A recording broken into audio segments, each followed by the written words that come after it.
Picture this. You stroll into your favorite coffee shop, ready to conquer the day, only to discover, gasp, they're out of your go-to brew. Tragic, right? The kind of dark day you'll text your group chat about for weeks. Or maybe it's just one of those days when the universe seems to have hit the meh button on your life. But let's be real, no modern inconvenience, not even a coffee drought, holds a candle to the epic disaster that was the year 536 AD. Sure, some years have their own claim to infamy, looking at you, 1914 and 1945, you overachievers of misery, but according to the experts, 536 AD is the heavyweight champion of historical catastrophes, the year that made all other bad years look like amateur hour. Today we're plunging headfirst into the chaos and calamity of 536, unpacking how this single gloomy year managed to set off a chain reaction of misery that echoed through centuries.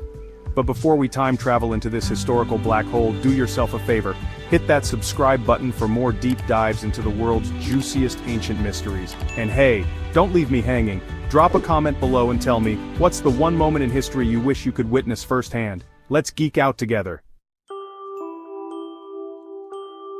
Alright, let's roll up our sleeves, because history's about to get a whole lot darker, and not just metaphorically. Welcome to the year 536, the ultimate bad year to be alive starter pack. Picture this. Procopius, our Mediterranean man-about-town and historian extraordinaire, is just minding his own business, scribbling about empires and epic battles, when suddenly, he looks up and notices the sky is pulling off its best spooky eclipse impression. The sun? Not its usual radiant self, instead it's pale, sallow, and frankly in desperate need of a vacation.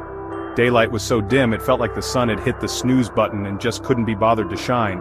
And Procopius wasn't the only one with a front-row seat to this cosmic light show. Michael the Syrian, chronicler and all-around keen observer, chimed in, confirming that this gloomy filter lasted nearly 2 years. Talk about a long winter. The sun barely clocked in for work, crops wilted, and farmers everywhere started wishing for a little less mysterious apocalypse and a little more sunshine. Vineyards churned out sour wine, cheers, and a heavy, gloomy mood settled over every ancient neighborhood. So what on earth or above it could have caused this epic gloomfest? Turns out scientists traced the culprit to a volcanic eruption so massive, it basically threw a giant ash-filled tantrum, most likely in Iceland. Now that's what I call making an entrance. Picture this, one colossal volcanic eruption and suddenly the world gets a makeover. Think less sunny paradise, more gothic gloom. The earth was wrapped in a moody, ashen shawl, and trust me, nobody was asking for this new look. The sun? Oh, it tried its best, but the ash said, not today. The world was plunged into a chilly, never-ending twilight, like someone dimmed the lights and forgot to turn them back on. Weather went wild, and the planet was suddenly starring in its own shadowy thriller. All this drama and not a single warning text. Now plants are big fans of sunlight, photosynthesis and all that, but in 536 the sun RSVP'd no, and crops everywhere threw in the towel. Global agricultural disaster? Oh, you bet. Under that gloomy sky, crops shriveled and famine crashed the party. Entire communities were left playing the world's least fun game, find something edible. And if you thought this was a local problem, think again. Misery had a frequent flyer card visiting Asia, Europe, and everywhere in between. Starvation swept the globe, and the cold? It was the world's worst houseguest, staying for decades, refusing to leave and redecorating societies in the bleakest style. Over in Ireland they called it the Great Hunger. Spoiler, it was not a trendy new diet, it was a tragedy so epic it's still whispered about today. But wait, there's more. Famine wasn't the only villain in this saga. Something even nastier was lurking in the shadows, ready to pounce. Enter the plague. As if things weren't dramatic enough, a sneaky, insidious disease started making the rounds, spreading panic faster than gossip at a royal banquet. With everyone already weakened by hunger, nobody was safe, not even the folks who could bench press a goat. The symptoms? Absolutely ghastly. Painful sores, swollen limbs, and a level of suffering that would make even the toughest warrior whimper. The plague didn't care about status. Palaces, peasant huts, royal courts, everyone got a visit. Talk about an equal opportunity menace. It swept through cities like a nightmare on fast forward. Bodies piled up and the air was thick with the scent of tragedy.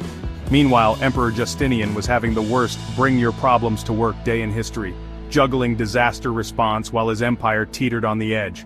Bring out your dead became the city's unofficial slogan, echoing through Constantinople's winding streets like a very grim parade. Cleaning up only made things worse. exposing more people to the plague and cranking the panic up to 11. Justinian's empire, like the rest of the world, was rocked by chaos, riots, unrest, and a society fraying at the seams. Disaster meets social meltdown. By 541, the world was in the grip of the Justinian Plague, a catastrophe so massive it claimed up to 25 million lives, nearly half the city's population. History was changed forever, and the world would never be quite the same.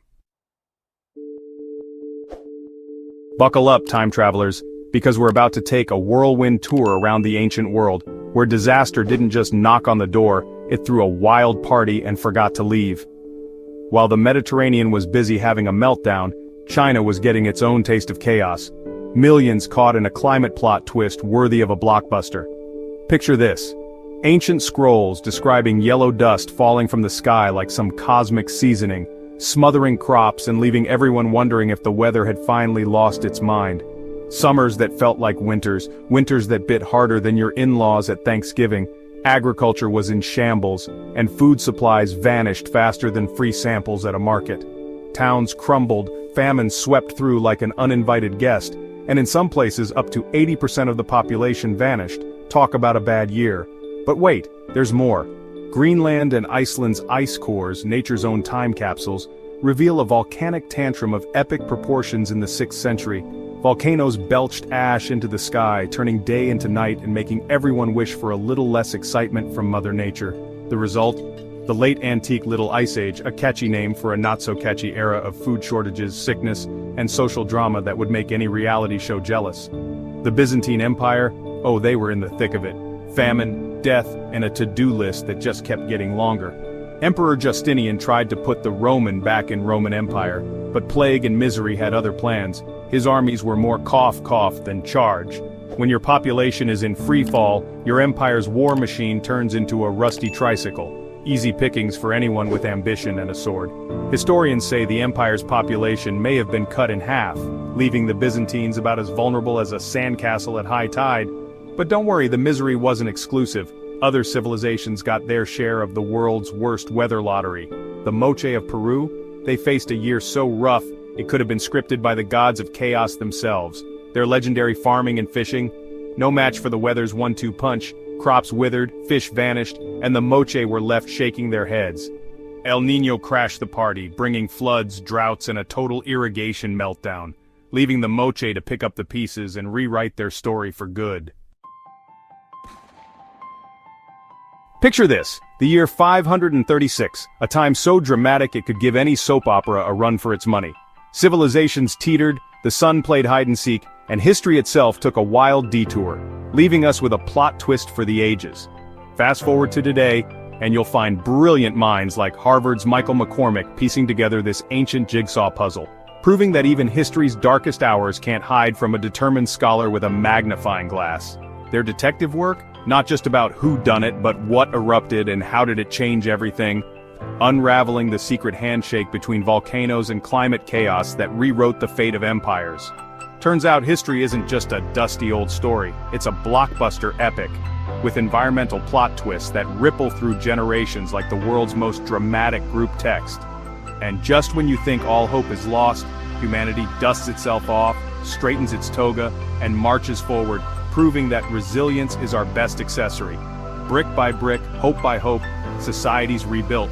Because if there's one thing we're good at, it's making a comeback worthy of a standing ovation. Even the coins got in on the act. Archaeologists today find them as little, "I survived 536 badges," proof that economies, like people, can bounce back. So, next time you're having a rough day, remember, if humanity can survive a year without sun, you can handle your inbox. Our resilience? Absolutely legendary. The year 536 stands tall, a monument to human grit, stubbornness, and the occasional lucky break. Not bad for a year that started with a volcanic bang. It's a global reminder, we're all in this together. One volcanic hiccup in the middle of nowhere, and suddenly everyone's rewriting their calendars. Now here's a question for you. If you could travel back to the year 536, what would you do first? Would you try to help people, document the chaos, or just witness history unfold? Let me know your answer in the comments below. I'd love to hear your wildest theories, time travel dreams, or even your thoughts on how humanity could handle a crisis like this today. Drop your ideas in the comments. I'm all ears and eyes. If you enjoyed this roller coaster through ancient history, smash that like button, subscribe, and ring the bell so you never miss another epic story from the past. Thanks for joining me on this wild ride. Until next time, keep your curiosity volcanic, your spirit sunny, and your comments coming.